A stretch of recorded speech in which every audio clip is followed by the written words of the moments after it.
Hello दोस्तों। आज तारीख है 26 नवंबर 2025। आज के जनसत्ता में मुख्य न्यूज़ क्या क्या है उसको हम देखेंगे। सबसे पहले है कि भारत में प्रतिकूल मौसम सामान्य घटना। इसका मतलब ये है कि लगातार हो रहे ग्लोबल वार्मिंग, बढ़ते तापमान की वजह से भारत के अंतर्गत उसके जो तापमान में उसमें बढ़ोतरी देखी गई है। ये बढ़ोतरी 0.89 डिग्री तक हो गया है, जिसे अब हम सामान्य मानने लगे हैं। यानी अब हम इसके आदी हो गए हैं, यही बताने की कोशिश कर रहा है। यानी एक नया शोध हुआ है, उसमें पता चला है कि अगर हम 20वीं सदी यानी 1900 से 1925 तक देखें तो उसमें जितनी बढ़ोतरी हुई थी और आज 2015-2025 के दौरान पूरे भारत के औसत तापमान में देखें तो 0.89 डिग्री सेंटीग्रेड वृद्धि हो चुकी है। और हम ये भी देख रहे हैं कि 1995 से 2014 के तुलना में मध्यम उत्सर्जन प्रदेश के तहत सदी के मध्य तक यानी 2050 तक 1.2-1.3 डिग्री सेल्सियस अधिक वृद्धि होने का अनुमान है। यानी जो हमारा एक टारगेट है पेरिस में कि 1.5 पे कंट्रोल कर लेना है, 2 तो होने नहीं देना है किसी भी कंडीशन में। अब वो चीज़ें निकल करके हमारे यहाँ से आगे बढ़ रही हैं। 2050 तक 1.2-1.3 डिग्री सेल्सियस हो जाएगा। और पिछले 70 वर्षों में सिंधु गंगा मैदान पूर्वोत्तर भारत में प्रत्येक दशक में दक्षिण पश्चिम मानसून वर्षा में 0.5-1.5 मिलीमीटर प्रतिदिन की कमी आई है। इसका मतलब है कि जो वर्षा हो रही है भारत के अंतर्गत दक्षिण पश्चिम मानसून से, उसमें भी कमी देखी जा रही है। यदि ये कमी होती रही तो सबसे बड़ा घाटा होगा एग्रीकल्चर को, क्योंकि उत्तर भारत की जो नदियां हैं वो और पूरा भारत, पूरा भारतीय उपमहाद्वीप, ये सब मिल करके ही खाद्यान्न की पूर्ति करती हैं और उसके उत्पादन गिर सकता है। ये एक जानकारी है। इधर हम देखते हैं कि ये जानकारी भारतीय उष्ण देशी मौसम विज्ञान संस्थान कहाँ है। पुणे में है। डायरेक्ट सवाल आ सकता है कि भारतीय उष्ण देशी मौसम विज्ञान संस्थान कहाँ है, तो पुणे में स्थित है।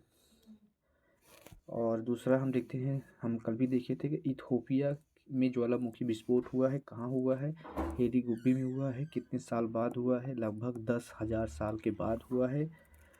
तो इसमें देखा गया कि यहाँ से गुब्बारे यहाँ से जो गुब्बार उठा धुआं का वो पूरे अरब प्रायद्वीप से होते हुए भारत की तरफ आ चुका है, जहाँ महाराष्ट्र, गुजरात, राजस्थान और चीन की तरफ बढ़ रहा है।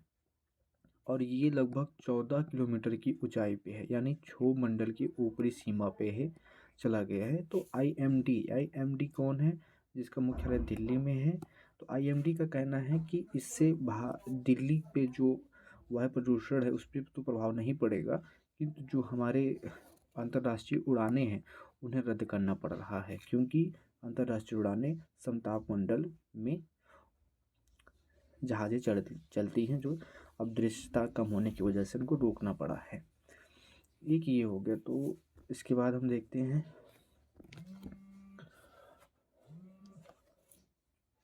इसके बाद जो हमारे भारत की कड़ी प्रतिक्रिया में चीन कार्रवाई, ये हम कल ही देख लिए थे कि जो चीन ने अरुणाचल प्रदेश को अपना बताता है और एक भारतीय को अपने संघाई एयरपोर्ट पर रोक लिया था। तो हम देख चुके थे कल ही। इसे इधर देखते हैं कि एक असम हिंसा हुई थी। असम सांप्रदायिक हिंसा मानी जा रही थी, जो 1983 में हुई थी। लेकिन अभी एक तिवारी आयोग ने बताया कि नहीं, ये कोई सांप्रदायिक हिंसा नहीं था, बल्कि असम स्टूडेंट यूनियन और असम गण संग्राम परिषद इन दोनों के द्वारा जो है किया गया था। इन दोनों के बीच जो विवाद हुआ होगा उसकी वजह से है। ये नेल्ली नरसंहार कहा जाता है। नेल्ली, ये शब्द याद रखना चाहिए, नेल्ली नरसंहार। ठीक है, ये अलग टॉपिक था। एक ये डाटा हो सकता है, ये डाटा मेंस के पॉइंट ऑफ व्यू से एग्जाम में इम्पोर्टेंट हो सकता है कि 10 मिनट में एक महिला या लड़की की हत्या होती है। तो हम कुछ मुख्य चीज़ें देखते हैं कि संयुक्त राष्ट्र की ओर से कौन जारी किया है आंकड़ा? संयुक्त राष्ट्र जारी किया है। संयुक्त राष्ट्र की एक विशेष एजेंसी है संयुक्त राष्ट्र मादक पदार्थ एवं अपराध कार्यालय। इसमें इसके बारे में हम जानेंगे। तो ये यूएन की एक विशेष एजेंसी है जो 1997 में बनी थी। ये इसका काम क्या है? ये संगठित अपराध, आतंकवाद, नशीली दवाओं को, इन सब को कंट्रोल करने की बात करता है। एक दूसरा है संयुक्त राष्ट्र महिला। संयुक्त राष्ट्र महिला, इसका नाम देखा जाए तो UN entity for gender equality and the empowerment, ये इसका फुल फॉर्म है। जो ये जो ऊपर वाला है यानी कि UNODC, ये कब बना था? 1997 में बना था। इसका हेडक्वार्टर कहाँ है? तो वियना में है। और 150 से ज़्यादा देश इसके मेंबर्स हैं। भारत भी इसका मेंबर है। और वहीं पे यूएन का, इसकी स्थापना सन 2000 के आसपास हुई थी। और दिल्ली में भी इसका क्षेत्रीय कार्यालय है। सॉरी, UNW का स्थापना जो हुआ था वो 2010 में हुआ था। इसका क्षेत्रीय कार्यालय दिल्ली में है। तो इसका काम क्या है? लैंगिक आधार पर की गई, यूएन वुमन जो है महिलाओं को सशक्तिकरण, लैंगिक आधार पर की गई हिंसा, घरेलू हिंसा, इन सबको देखती है। तो इन दोनों ने मिलकर के एक रिपोर्ट जारी की है जिसमें उन्होंने कहा कि औसतन रोजाना 137 महिलाएं, लड़कियां उनके साथी परिजनों द्वारा मार दी जाती हैं। ये बहुत ही इम्पोर्टेंट है। और इसमें ये भी बताया गया कि लैंगिक आधार पर की गई हत्या के कारण दुनिया भर में हजारों महिला और लड़कियों की जान ली जा रही है। इसमें अभी वास्तविक प्रगति नहीं दिख रही है। अगर हम अफ्रीका की बात करें तो अफ्रीकन कॉन्टिनेंट ऐसा है जहाँ पे 1 लाख महिलाओं में 3 को मार दिया जाता है, किसी भी करीबी साथी और परिजन के द्वारा। इसके बाद अमेरिका आता है जो कि सब विकसित देश है। वहाँ पर भी घटना है कि दूसरे पोजीशन पे है, 1.5 महिलाएं मार दी जाती हैं 1 लाख पे। ओशिनियाई कंट्री में 1.4 है, एशिया में 0.7 है, यूरोप में 0.5 स्थान है। इसी तरीके से इसमें कुछ डाटाज दिए गए हैं कि लड़कियों की हत्या कैसे किया जा रहा है। जो भी हत्याएं होती हैं उसमें से 60% हत्याएं उनके परिजन या फिर साथी के द्वारा की जा रही हैं। तो इस तरीके से हम इसको देखते हैं। इसका आगे का, इसमें कुछ नाम भी दिया हुआ है, जैसे दिया हुआ कि UNODC के कार्यकारी निदेशक जॉन ब्रैडोलिना हैं। ये बात कभी कभी एग्ज़ाम में पूछते हैं, तो यहाँ से हम देख सकते हैं। और इसके अलावा इसका एक लाइन यहाँ दिया हुआ है, वो कह रहा है कि डिजिटल हिंसा, ऑनलाइन हिंसा के खतरे पर प्रकाश हमें डालना चाहिए। डिजिटल हिंसा भी बढ़ता जा रहा है, यानी अब ऑनलाइन और ऑफलाइन दोनों महिलाओं के साथ अपराध हो रहे हैं। गंभीर मामलों में इससे जानलेवा नुकसान, जिसमें महिलाओं की हत्या भी शामिल है। महिलाओं और लड़कियों को दुनिया के हर क्षेत्र में हिंसा का सामना करना पड़ रहा है। तो ये इससे हम बात समझ सकते हैं कि जब अमेरिका जैसे देश दूसरे पोजीशन पे हैं तो और देशों में क्या ही होगा। जो हम औसतन तापमान 0.8 डिग्री की बात कर रहे थे, उसमें आप कुछ अपडेट करना चाहें तो यहाँ से देख सकते हैं। यहाँ पे पूरा एक डाटा दिया हुआ है कि किस प्रकार से कहा कि अगर ऐसा होता रहा जैसे 1970 से 2000 के मध्य प्रतिवर्ष लगभग 20 दिनों से बढ़कर 200 दिन प्रतिवर्ष हो सकती है। मतलब ये है कि जो समुद्री सतह का तापमान है वो उच्च होता जा रहा है। वो इतना उच्च हो गया है कि जो पहले एक साल में सिर्फ 20 दिन तापमान ज़्यादा रहता था, वो 200 दिन आगे चल के हो जाएगा। समुद्री सतह का तापमान अगर बढ़ता है तो तटीय पारिस्थितिकी तंत्र बर्बाद हो जाएंगे। उसमें सबसे ज़्यादा नुकसान किसको होगा? तो कोरल को होगा और ब्लू इकोनॉमी ख़त्म हो सकती है। अध्ययन से भी पता चला है कि ऐसी घटनाओं से लू और सूखा बढ़ता जाएगा, चक्रवात भी आएंगे। तो इस तरीके से हम देख सकते हैं। और मॉडल SSP-2 4.5 ये एक मॉडल है जिसका भविष्य में मध्यम ग्रीन हाउस गैस उत्सर्जन के साथ गर्म विश्व के परिदृश्य है। तो हम देखते हैं कि 2015 और 2050 के दौरान प्रति दशक लगभग 0.24 डिग्री सेल्सियस की वैश्विक तापमान वृद्धि का अनुमान लगाया जाता गया है, जो एक बहुत ही चिंताजनक है। अगर ऐसा होता है तो तापमान बढ़ने से समुद्री जल स्तर बढ़ेगा, समुद्र का तापमान बढ़ेगा, तमाम ऐसे जैसे जहाँ बारिश नहीं होती वहाँ बारिश ज़्यादा होगी। इसमें कहा भी गया है कि 1951-2024 के दौरान हर दशक लगभग 0.15 अत्यधिक वर्षा की घटनाएं हुई हैं। ऐसी जगहों पे जहाँ बारिश नहीं होती थी वहाँ बारिश हो रही है और टेम्परेचर भी बढ़ता जा रहा है।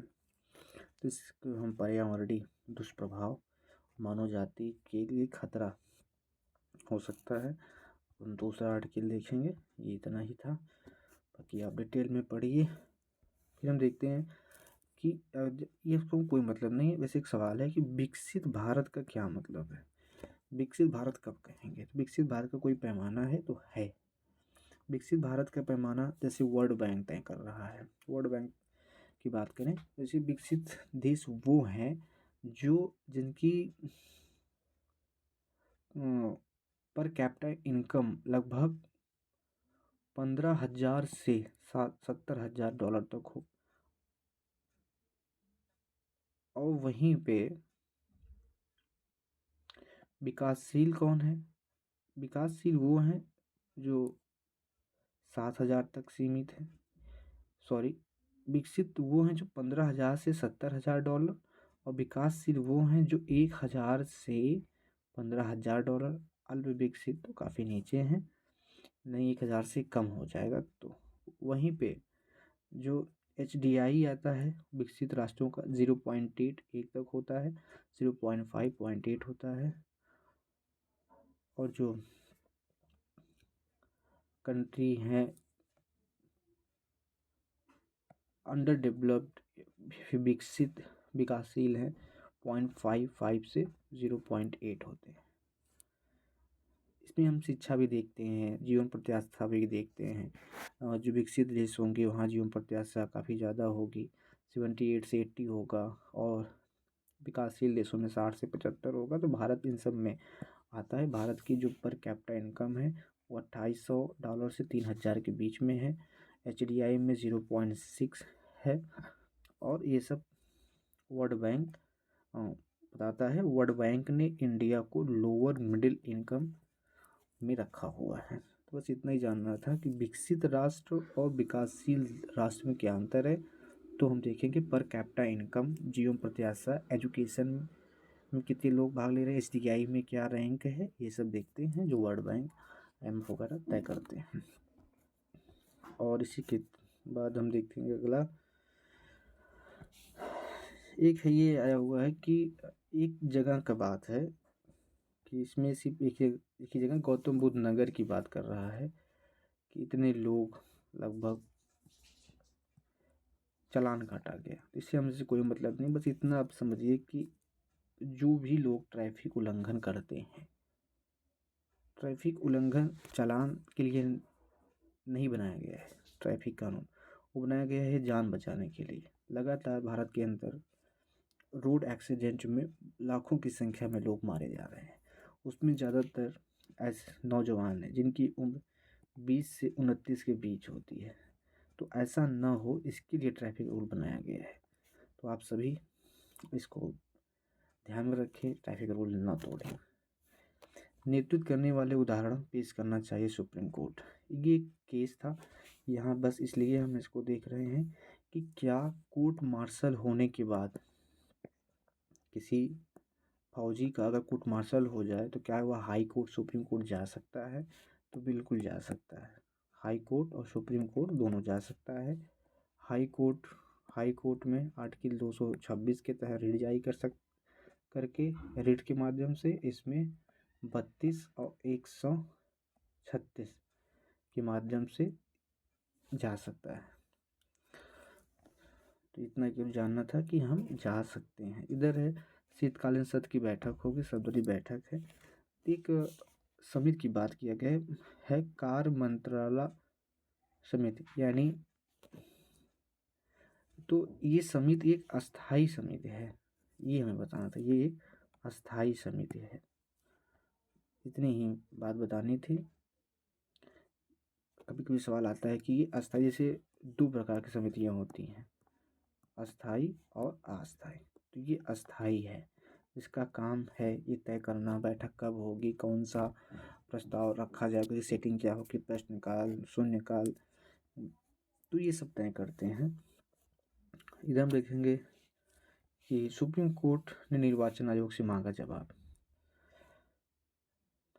तो असम में SIR अभी हो रहा है, तो SIR को लेकर कुछ राज्यों ने विरोध जताया, सुप्रीम कोर्ट गए हैं, सुनवाई चल रही है।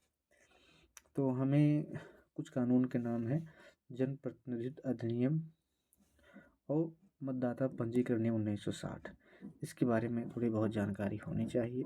सिलेबस में भी है, RPA 1951 देखिए आप, मतदाता पंजीकरण नियम 1960। उसके बाद हम देखते हैं कि बेटियों के प्रति मानसिकता बदलने की ज़रूरत। ये अभी एक योजना है जिसका नाम है नई चेतना पहल, इसमें इसका अभियान चल रहा है। इसी का 4.0 लागू किया गया। ये पहला 2022 में शुरू किया गया था ग्रामीण विकास मंत्रालय के द्वारा। ग्रामीण विकास मंत्रालय 2022 में शुरू किया गया था, ठीक है। और बताया जा रहा है इसके माध्यम से महिलाओं का सशक्तिकरण, लिंग भेदभाव से को खत्म करना, लैंगिक समानता लाना, और भी मंत्रालय मिल करके महिलाओं को सशक्त करने के लिए आगे आ रहे हैं, इसके बारे में बताया गया। तो हमें बस इतना जानना है कि ये ग्रामीण विकास मंत्रालय की योजना है, पहली बार 2022 में आया था, ये इसका 4.0 है। और ये अब महिलाओं को लेकर के लिंग संबंधी अपराध को रोकना और सेल्फ हेल्प ग्रुप जैसे संस्थाओं को मजबूत करना है, यानी ताकि महिलाओं को क्या मिले, सशक्तिकरण आए। ये है 25 नवंबर को महिलाओं के खिलाफ जो हिंसा होती है उनको रोकने का दिवस है, 25 दिसंबर को मनाया जाता है। तो इस तरीके से हम इस आर्टिकल को बात की। इसमें एक लाइन और लिखी है, नारी शक्ति बंधन अधिनियम। नारी शक्ति बंधन अधिनियम ये 2023 में पारित हो गया। 106वां संविधान संशोधन है, जिसके तहत महिलाओं को लोकसभा, राज्यों की विधानसभा और दिल्ली विधानसभा में 33% आरक्षण देने की बात की गई। ध्यान दें तो इसमें राज्यसभा, राज्य विधानसभा और पुदुचेरी में महिलाओं को आरक्षण नहीं दिया गया है। अगली जो अभी जनगणना होगा उसके बाद जो डाटा आएगा उसके आधार पर के से आरक्षण दिया जाना शुरू हो जाएगा। तो ये इसके बारे में था। इस तरीके से हम इस आर्टिकल को देख लिए। आगे देखते हैं,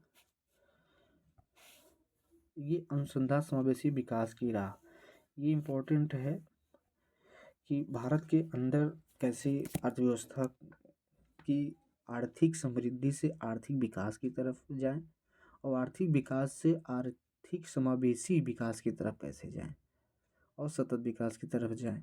तो इसमें बताया गया कि हमें सबसे ज़्यादा ध्यान अनुसंधान, विज्ञान, प्रौद्योगिकी, नवाचार पर ध्यान देना चाहिए। और उसमें सरकार को चाहिए कि वो सरकारी निवेश के साथ साथ निजी निवेश को आकर्षित करे कि क्षेत्र में निजी निवेश हो, क्योंकि बिना निजी निवेश के भारत नवाचार नहीं ला सकता। अगर नवाचार नहीं लाएगा तो जो हमारी अर्थव्यवस्था है वो उतनी तेज़ी से ग्रो नहीं कर पाएगी जितनी कि करनी चाहिए। और जब इकोनॉमी में ग्रोथ होता है तो रोज़गार बढ़ने लगता है, फिर आय बढ़ती है, आय से बचत बढ़ता है, फिर निवेश बढ़ता है, ये क्रम फिर चलने लगता है।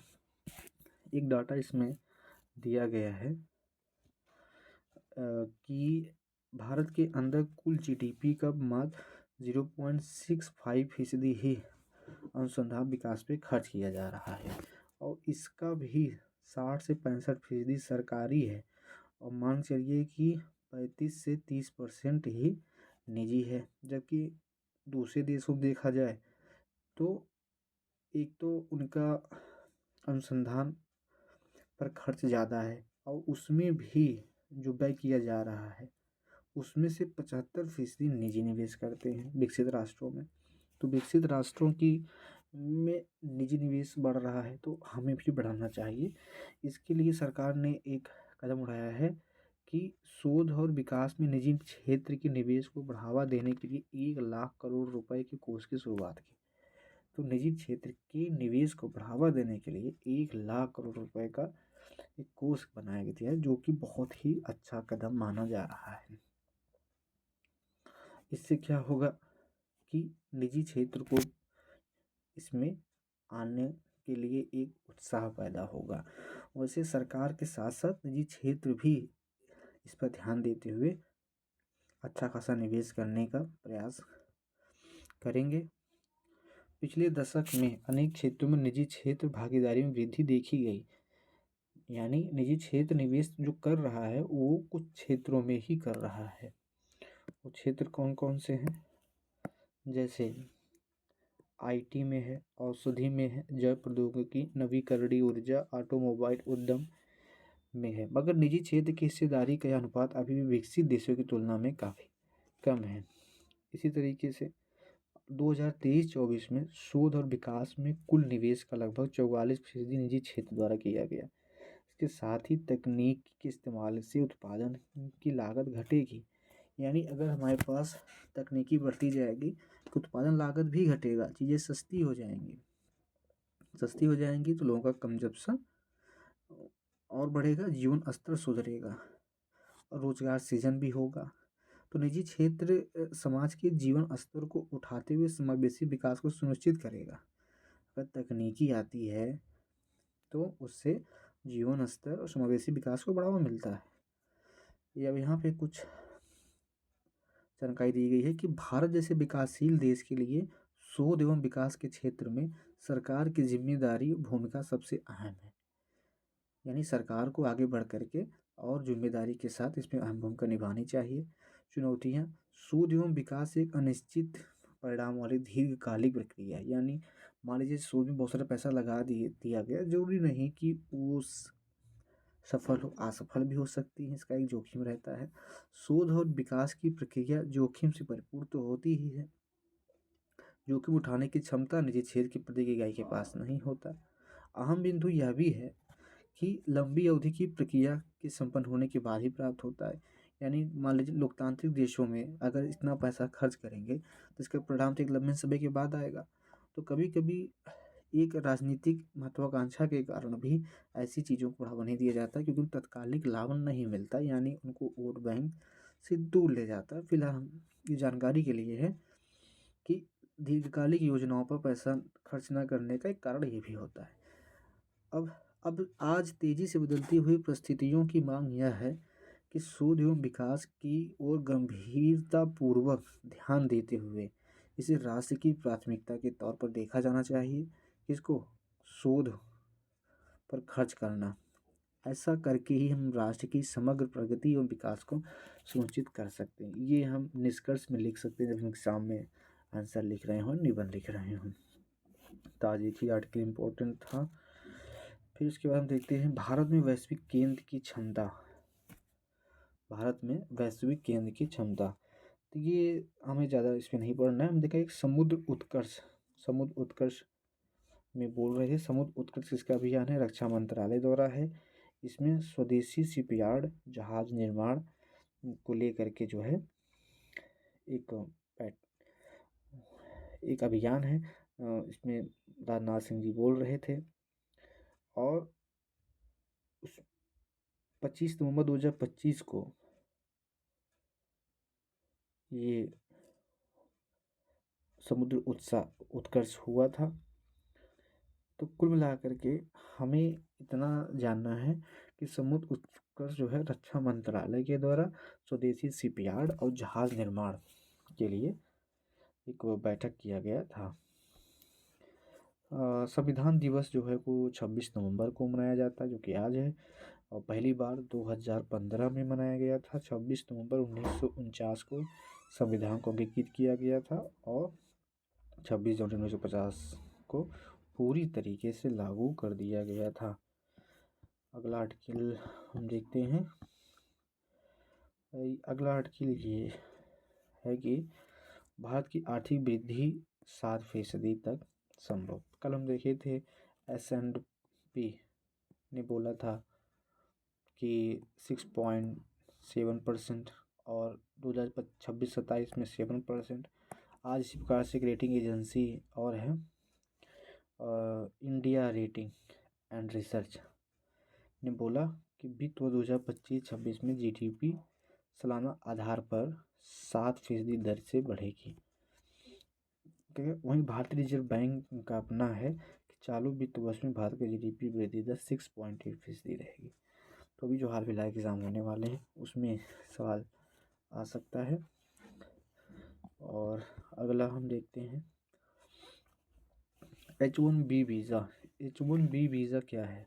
अमेरिका के द्वारा जारी किया जाता है जो पेशेवर जैसे डॉक्टर, इंजीनियर, इन सब को अपने यहाँ वो इस वीज़ा के माध्यम से नौकरी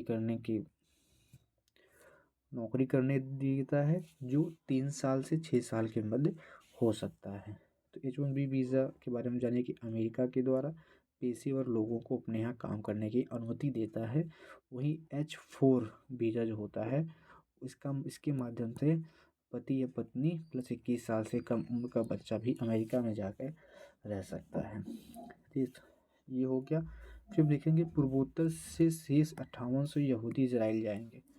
अभी है कि इजराइल सरकार ने 5 वर्षों में भारत के पूर्वोत्तर क्षेत्र से यानी भारत में के पूर्वोत्तर आमतौर पर बेनी मिनासे यानी भारत के पूर्वोत्तर में जो यहूदी रहते हैं उनको हम बेनी मिनासे कहते हैं। क्या कहते हैं? बेनी मिनासे कहते हैं। इनको अब इजराइल यहाँ से ले जाएगा। तो मैं याद रखिए कि बेनी मिनासे कौन है? तो यहूदी हैं जो भारत के पूर्वोत्तर में रहते हैं। भारत का पूर्वोत्तर हिस्सा है तो यहीं रहते हैं। ठीक, इसके बाद हम देखते हैं इथोपिया। कल ही हम पढ़ लिए थे कि इथोपिया में हेलीगोपी में ज्वालामुखी फटा है, उसकी वजह से जो समस्याएं आ रही हैं वो लिखे हुए हैं। इथोपिया भारत से 4200 किलोमीटर दूर है और 14 किलोमीटर के ऊपर उसका धुआं गया हुआ है, जो लाल सागर पूरब की ओर और अरब प्रायद्वीप भारतीय उपमहाद्वीप पर फैला हुआ है। इसके अलावा FTA भारत और यूके के बीच बातचीत चल रही है। आगे खेल में एक ये लिखा हुआ है अल-जलान शाह कप में बेल्जियम से 2-3 से भारत हारा। तो भारत हारा ये तो इम्पोर्टेंट है। इसे कहते हैं इम्पोर्टेंट ये है कि सुल्तान अल-जलान शाह कप किससे संबंधित है? तो हॉकी से। सवाल आता है कि सुल्तान अल-जलान शाह कप किससे संबंधित है? तो वो है हॉकी टूर्नामेंट। तो आज के लिए इतना है। आर्टिकल खत्म। Thank you.